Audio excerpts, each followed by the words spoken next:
And welcome to another Mr. James Accountant tutorial. Today's topic we'll be looking at Accounting Unit 2, Paper 2, 2008, Module 1. Let's get right into it. We are given some data here for Henry Manufacturing Incorporated.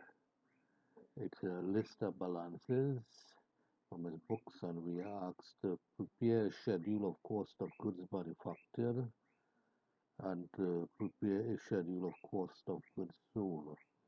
Okay, I will not be reading the rest of the question here, the data. You can take your time and read it through, and when you are finished, you can come back to the video. Come back, and first we start with the heading. We're going to use two columns, one for most of our workings and the other to project the totals. The first section, we calculate the prime costs, and we start with the cost of raw materials used, that is equal to the direct materials inventory, add the purchases, and less the materials inventory. At the end of the quarter, we will get the cost of raw material used. The next section should be the direct labor cost section. We only have one figure, so we just project it across. We don't have any direct expenses, so when we add these two, we will get the prime costs here. We will continue the rest of it in the next slide.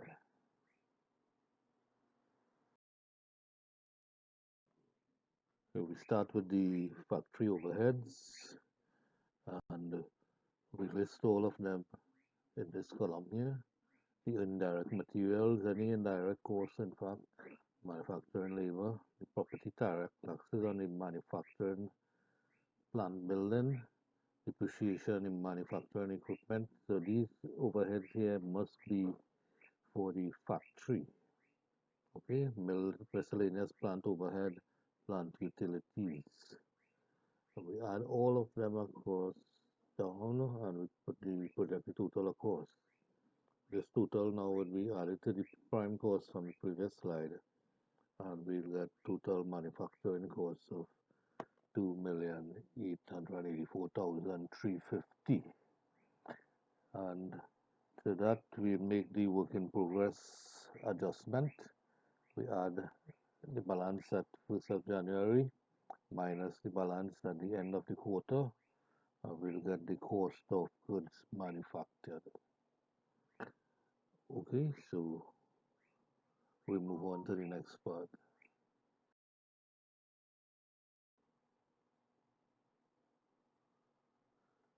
This part asks for a schedule of good cost of goods sold. Notice we are calling it by the same thing or the same name that they are calling it for the quarter ended 31st of March. So we start with the finished goods inventory at the first, and we add the cost of goods manufactured. This is coming to us from the manufacturing account, the last figure, and this replaces the purchases in a retailer's business.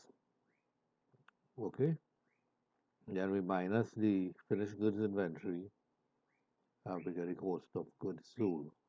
So we're using the same formula as that of the sole traders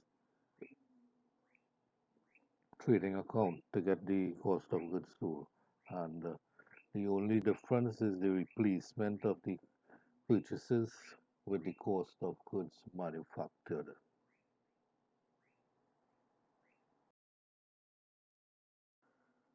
Part C continues with Henry Manufacturing. Let's see, we are given some data. Let's see what they require. Advise the management of Henry Manufacturing as to whether they should purchase the thermostats or continue to manufacture them. Support your decision with appropriate calculations. Explain why the company estimated that it would cost $750 to manufacture each thermostat in-house, while outside suppliers estimated that it would cost $6 to manufacture each. Okay, so let's take a look at the data. Henry Manufacturing needs 80,000 thermostats per year. Thermostats can be purchased from an outside supplier at a cost of $6 per unit, whereas it costs the company $7.50 to manufacture each thermostat. Now, if we just look at these two bit of data here, we would think that it is cheaper to buy it from outside, and therefore there's no decision there really to make. But there's a thing we call relevant costs, and not all the costs, manufacturing costs, are relevant. Okay, so let's read it through again. The cost of manufacturing the thermostats are presented below. We have the direct materials, direct labor, variable overhead, the three elements of course. Then we have the fixed costs, and we get a total of 600,000. So 600,000 divided by 80,000 units is 750 per unit. Okay. We have some additional information. Discontinuing the manufacture of the thermostat will eliminate the cost of all the direct material, all the direct labor, 60% of the variable manufacturing overhead, and 9,200 of the fixed manufacturing overhead. So these are the items that would change. Okay, now this here is the cost of manufacturing. This is already taken place.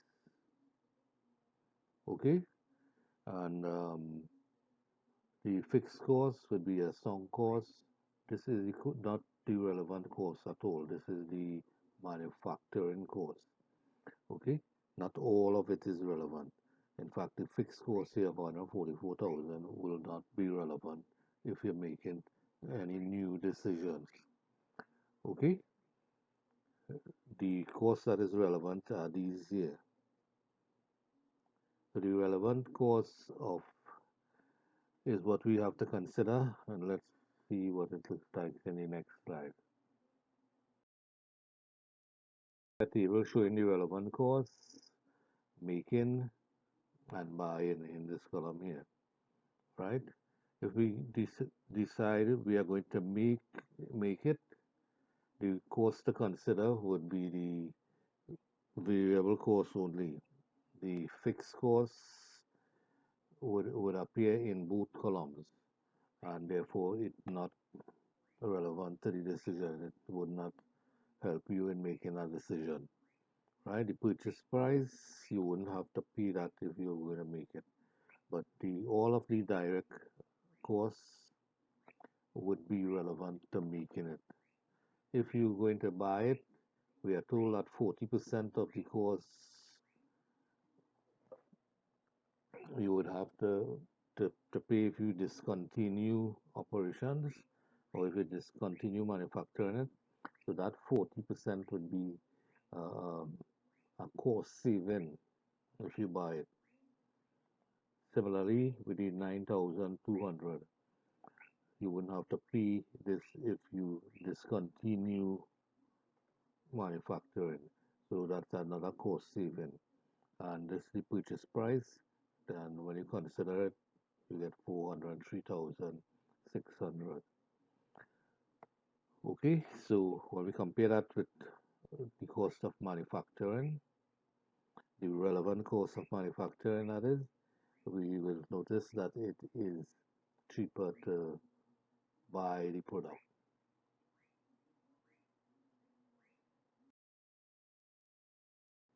Okay, Handy should purchase the thermostat. It would cost $52,400 less.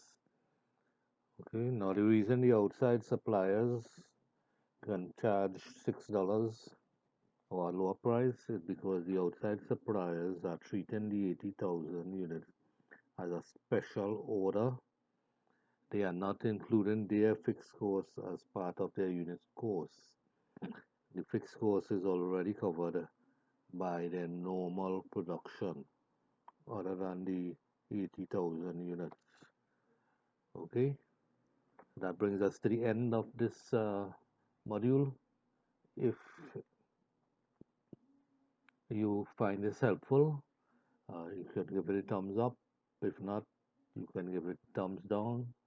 And I look forward to seeing you in the next video.